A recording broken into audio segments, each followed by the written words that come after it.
वालेकुम my dears. आज का हमारा टॉपिक ऑफ डिस्कशन है एटॉमिक साइजेस। केमिकल बॉन्डिंग के चैप्टर में से आज हम एटॉमिक साइज को डिस्कस करेंगे। सबसे पहले मैं यहाँ पे आपको पेज के ऊपर समझाऊंगा ताकि आपको बेहतर समझ आ सके, आपकी कॉन्सेप्ट क्लियर हो जाए। उसके बाद हम जाएंगे अपने बुक की एक एक लाइन्स को रीड करेंगे, जिस तरह यहाँ पे मैं आपको दिखा सकूँ। ठीक है, लेक्चर्स की लास्ट में। ठीक है, ये एटॉमिक साइज का टॉपिक है, कोई शुरू नेक्स्ट पेज से पिछले पेज से हो रहा है। फिर हम एक एक लाइन्स को रीड करेंगे लास्ट में। ठीक है, जब सबसे पहले हम पेज के ऊपर जब समझ लेंगे, हमारी कॉन्सेप्ट क्लियर होगी, फिर हम आके बुक की एक एक लाइन्स को रीड करेंगे माय डियर्स। देखिए माय डियर्स, एटॉमिक साइज क्या है। न्यूक्लियस से लेकर वैलेंस इलेक्ट्रॉन तक, यानी आखिरी शेल के अंदर जो इलेक्ट्रॉन्स है उसे वैलेंस शेल या वैलेंस इलेक्ट्रॉन कहा जाता है। यानी आखिर जो शेल है जिसमें इलेक्ट्रॉन घूम रहे हैं उसको वैलेंस शेल कहा जाता है। उसके अंदर जो इलेक्ट्रॉन्स होंगे उसे आउटरमोस्ट इलेक्ट्रॉन या वैलेंस इलेक्ट्रॉन आप कह सकते हैं। तो एटॉमिक साइज क्या है। न्यूक्लियस से लेकर वैलेंस इलेक्ट्रॉन तक जो डिस्टेंस है, जो फासला है, जो गैप है, दैट इज नोन एज क्या, एटॉमिक साइजेस। एक दफा फिर माय डियर्स आप देख लें कि न्यूक्लियस से लेकर, ठीक है, वैलेंस इलेक्ट्रॉन, वैलेंस इलेक्ट्रॉन यहाँ भी हो सकता है, यहाँ भी हो सकता है, यहाँ भी हो सकता है, कहीं भी हो सकता है। यानी न्यूक्लियस से लेकर वैलेंस इलेक्ट्रॉन तक जो डिस्टेंस है, जो गैप है, that is known as atomic sizes या एटॉमिक साइज। ठीक है, आपका mind I hope that clear हुआ होगा कि न्यूक्लियस से लेकर आखिर इलेक्ट्रॉन तक, वैलेंस इलेक्ट्रॉन तक जो डिस्टेंस होगा that is known as atomic size, या जो फासला है, जो लेंथ है, that is known as atomic size.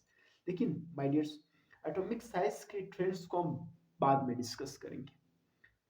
दो तीन पॉइंट्स के बाद हम नेक्स्ट पेज के ऊपर एटॉमिक साइज को ट्रेंड्स को डिस्कस करेंगे। उससे पहले हम एटॉमिक साइज को एग्जैक्ट जो है मेजर नहीं कर सकते।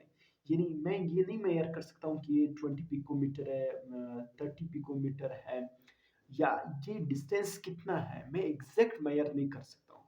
तीन वजूहत की वजह से, थ्री स्टेटमेंट की वजह से मैं ये एटॉमिक साइज जो है एग्जैक्ट यानी एक्यूरेट, बिल्कुल सही मैं मेजर नहीं कर सकता हूँ। पहली वजह क्या है, देखिए exact position of an electron, मुझे इलेक्ट्रॉन की एग्जैक्ट पोजीशन पता नहीं कि इलेक्ट्रॉन यहाँ पर है, यहाँ है, यहाँ है, यहाँ है, कहाँ पर है, जिसकी वजह से मैं इलेक्ट्रॉन की जो एटॉमिक साइज है उसकी डिस्टेंस को मेजर नहीं कर सकता हूँ। सेकेंड रीजन क्या है, आइसोलेशन ऑफ इंडिविजुअल एटम।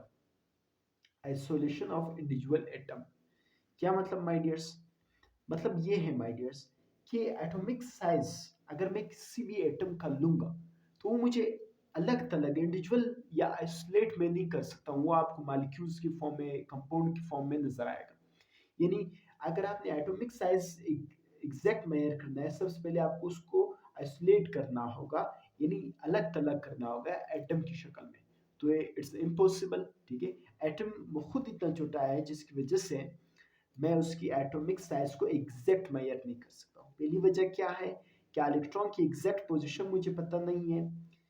ठीक है, जिसकी वजह से हम एटॉमिक साइज को एग्जैक्ट मेजर नहीं कर सकते। दूसरी वजह, किसी भी एटम की अगर हमने एटॉमिक साइज नापना है, ठीक है, तो हमें इंडिविजुअल फॉर्म में हमें कोई एटम नहीं मिलता है माय डियर्स। थर्ड बड़ी रीजन क्या है my dears, electronic probability distribution.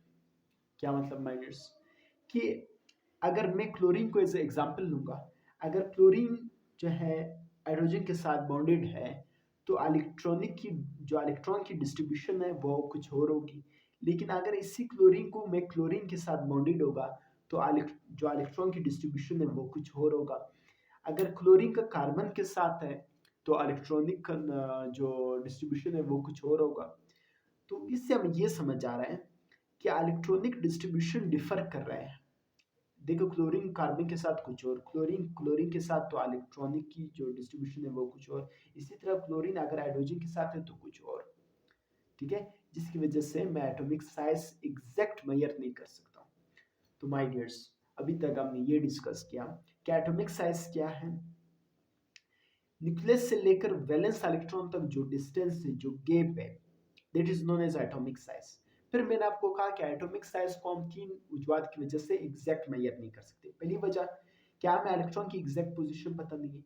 दूसरी वजह, इलेक्ट्रॉन हमें इंडिविजुअल फॉर्म में नहीं मिलते। तीसरी वजह, इलेक्ट्रॉन की डिस्ट्रीब्यूशन, प्रोबेबिलिटी डिस्ट्रीब्यूशन जो है वो अलग है। यानी क्लोरीन का हाइड्रोजन के साथ कुछ और है, क्लोरीन क्लोरीन कुछ और है, क्लोरीन कार्बन कुछ और है, जिसकी वजह से मैं एटॉमिक साइज को एग्जैक्ट मेजर नहीं कर सकता हूँ। माय डियर्स, अभी जाते हैं नेक्स्ट पेज के ऊपर, एटॉमिक साइज के ट्रेंड्स को डिस्कस करेंगे। देखिए माय डियर्स, अगर मैं अक्रॉस द पीरियड जाऊंगा, यानी अभी हम ट्रेंड्स डिस्कस करेंगे। यानी अगर हम प्रोडिक्टेबल के अलोंग द पीरियड देखेंगे तो एटॉमिक साइज क्या होगा, फिर अलोंग द ग्रुप देखेंगे तो डाउन द ग्रुप देखेंगे एटॉमिक साइज क्या होगा। अभी हम इस चीज को डिस्कस कर रहे हैं।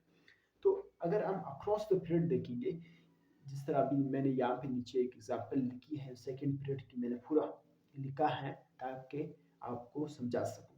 देखिए, अगर across the period atomic size decrease होगा, क्यों होगा वो अभी हम डिस्कस करेंगे कि एटॉमिक साइज क्यों डिक्रीज होता है माय डियर्स। क्योंकि न्यूक्लियर चार्ज इंक्रीज होता है। न्यूक्लियर चार्ज का क्या मतलब, यानी नंबर ऑफ प्रोटॉन इंक्रीज हो रहे हैं। अगर आप यू अक्रॉस द पीरियड जाएंगे, यानी जिस तरह अभी यहाँ पे नीचे मैं आपको समझाऊंगा कि अगर आप इस तरह अलोंग द पीरियड जाएंगे प्रोडक्ट, तो उसका प्रोटॉन नंबर इंक्रीज होता है, यानी न्यूक्लियर चार्ज इंक्रीज होगा। देखिए यहाँ पे 3 4 5 6 इंक्रीज हो रहा है, जिसकी वजह से न्यूक्लियस की जब प्रोटॉन नंबर इंक्रीज होगा तो न्यूक्लियस जो है इलेक्ट्रॉन को अपनी तरफ अट्रैक्ट करेगी, जिसकी वजह से साइज कम होगा। न्यूक्लियस और वैलेंस इलेक्ट्रॉन के दरमियान बीच साइज कम होगा, फासला कम होगा, डिस्टेंस कम होगा। तो हम ये कह सकते हैं कि अगर हम अक्रॉस द पीरियड जाएंगे डिक्रीज होगा। क्यों डिक्रीज होगा, क्योंकि न्यूक्लियर चार्ज यानी नंबर ऑफ प्रोटॉन इंक्रीज हो रहे हैं। जब नंबर ऑफ प्रोटॉन इंक्रीज होंगे, ज्यादा होंगे, तो अट्रैक्शन बिटवीन इलेक्ट्रॉन और न्यूक्लियस वो ज्यादा हो जाएगी, जिसकी वजह से डिस्टेंस कम हो जा, यानी एटॉमिक साइज कम हो जाएगा। इसी तरह शेडिंग इफेक्ट हमने पिछले टॉपिक में डिटेल डिस्कशन की कि शेडिंग इफेक्ट क्या है, उसके ट्रेंड्स क्या है। ठीक है, मैं यहाँ पे नहीं समझा सकूंगा क्योंकि हमने बुक रीडिंग भी इसी टॉपिक पे करनी है। यहाँ पे शील्डिंग इफेक्ट कांस्टेंट रहेगा, और इसी तरह नंबर ऑफ शेल भी कांस्टेंट रहेंगे। यानी अगर सेकंड पीरियड है, ठीक है, तो सेकंड पीरियड के सारे शेल्स 2 शेल होंगे। ठीक है, एग्जाम्पल के तौर पर। इसी तरह अगर आप थर्ड शेल में जाएंगे तो सारे एलिमेंट्स में 3 शेल्स होंगे, यानी along the period number of shells क्या होगा, कांस्टेंट रहेगा, चेंज नहीं होगा। अगर इसके 2 शेल्स बन रहे तो सबके 2 शेल्स बनेंगे।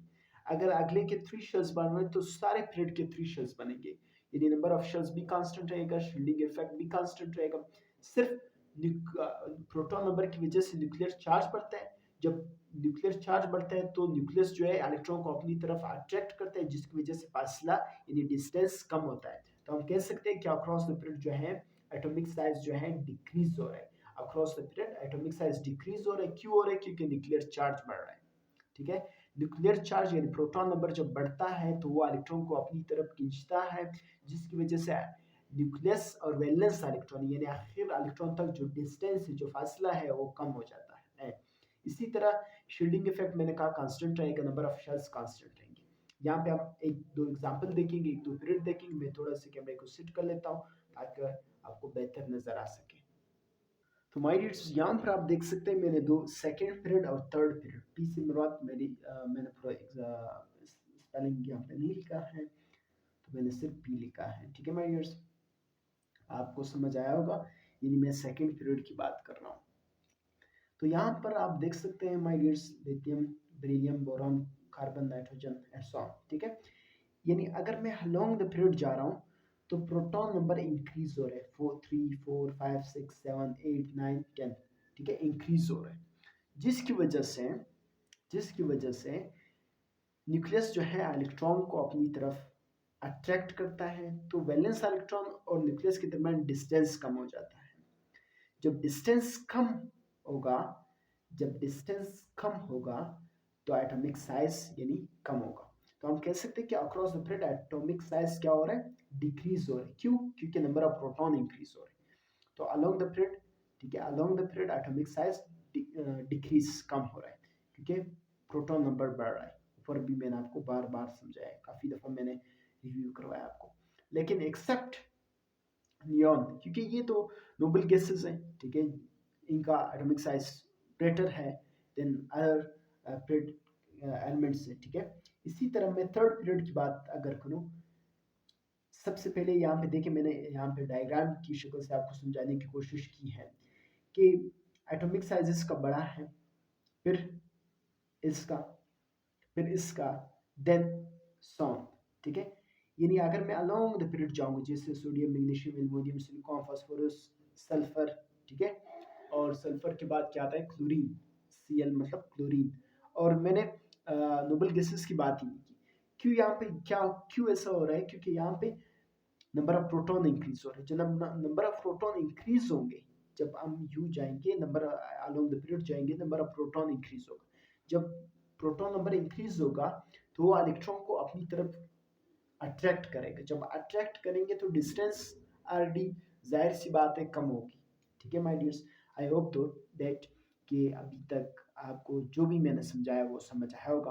अभी हम जाते हैं डोन दो ग्रुप, लेकिन उससे पहले मैंने यहाँ पे दो तीन बड़ी इंपॉर्टेंट बातें लिखी हैं, वो आपको समझाने की कोशिश करूंगा। जो सेकंड और थर्ड पीरियड है ये शार्पली डिक्रीज हो रहे हैं। यानी अगर आप सेकंड और थर्ड पीरियड की बात करते हैं, सेकंड और थर्ड, यानी अगर आप यू जाते हैं तो ये बहुत शार्पली डिक्रीज हो रहे हैं।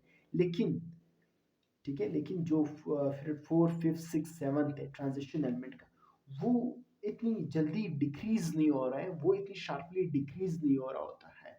ये चीज़ें भी आपने याद रखनी है, क्योंकि ये बार बार मैं इस वजह से बोल रहा हूँ, जब मैं आपको बुक की लाइंस रीड करवाऊंगा वहां पे आपको बेहतर समझ आएगा, ठीक है माय डियर्स। मैं थोड़ा सा कैमरे को सेट कर लेता हूँ, डोन दो ग्रुप भी डिस्कस करेंगे माय डियर्स। माय डियर्स, यानी जब मैं डोन दो ग्रुप आऊंगा, डोन दो ग्रुप, ठीक है, इस तरह जैसे lithium, sodium, potassium, rubidium, caesium, down दो ग्रुप आऊंगा तो एटॉमिक साइज इंक्रीज होगा। क्यों इंक्रीज होगा, यहाँ पे तो खैर न्यूक्लियर चार्ज इंक्रीज हो रहे हैं, ये फैक्टर इतनी इफेक्ट नहीं कर रहे। क्यों इंक्रीज हो, एक तो नंबर ऑफ शेल इंक्रीज होगा। नंबर ऑफ शेल इंक्रीज होने के साथ साथ यहाँ पे शील्डिंग इफेक्ट इंक्रीज होगा, क्योंकि इंटरवीनिंग इलेक्ट्रॉन इंक्रीज होते हैं। किस तरह, सपोज ये लिथियम है, इसके दो शेल्स बन रहे हैं। जब शेल्स इंक्रीज होगा तो न्यूक्लियस और वैलेंस इलेक्ट्रॉन तक के दरमियान जो डिस्टेंस है वो भी इंक्रीज हो रही है। यहाँ पे डिस्टेंस कम, यहाँ पे बहुत कम, यहाँ पे थोड़ा सा ज्यादा, यहाँ पे और ज्यादा। यानी अगर पोटाशियम का आप देखेंगे तो 4 शेल बन रहे हैं, अगर आप सोडियम का देखेंगे तो 3 शेल्स बनेंगे। यानी पहले में 2 इलेक्ट्रॉन, ठीक है, दूसरे में कितने, 8 इलेक्ट्रॉन, और लास्ट में फिर 1 इलेक्ट्रॉन, 11 पूरे हो गए। इसी तरह पोटाशियम का आप कर सकते हैं, रुबिडियम का कर सकते हैं, सीजियम का कर सकते हैं, ठीक है। मैंने आपको समझाने के लिए सिर्फ 2-3 लिखे हैं। यानी अगर आप डोन दो ग्रुप आएंगे तो एटॉमिक साइज इंक्रीज होगा। क्यों इंक्रीज होगा, क्योंकि नंबर ऑफ शेल इंक्रीज हो रहे हैं। क्यों इंक्रीज होगा, क्योंकि इंटरवीनिंग इलेक्ट्रॉन इंक्रीज होते हैं। इलेक्ट्रॉन जब इंक्रीज होंगे तो नंबर ऑफ शेल इंक्रीज होंगे, और शील्डिंग इफेक्ट भी इंक्रीज होता है, ठीक है। तो जिसकी वजह से हम कह सकते हैं कि अगर आप डोन दो ग्रुप आएंगे एटॉमिक साइज इंक्रीज हो रहा है। तो पिछले अभी ऊपर मैंने आपको समझाया, सबसे पहले एटॉमिक साइज, देन फिर हमने एटॉमिक साइज की ये देखा कि 3 बड़े रीजन की वजह से हम एटॉमिक साइज को जो है वो एग्जैक्ट मेजर नहीं कर सकते। फिर मैंने आपको ये समझाया कि atomic size across the period and across the down the group, कि across the period atomic size decrease हो रहा है, down the group atomic size increase हो रहा है। तो इंशाल्लाह नेक्स्ट वीडियो में हम अपना नेक्स्ट टॉपिक को चलेंगे, लेकिन उससे पहले मैंने आपको क्या कहा था कि वीडियो की लास्ट में हम अपने बुक्स की रीडिंग इस टॉपिक का ज़रूर करेंगे माय डियर्स।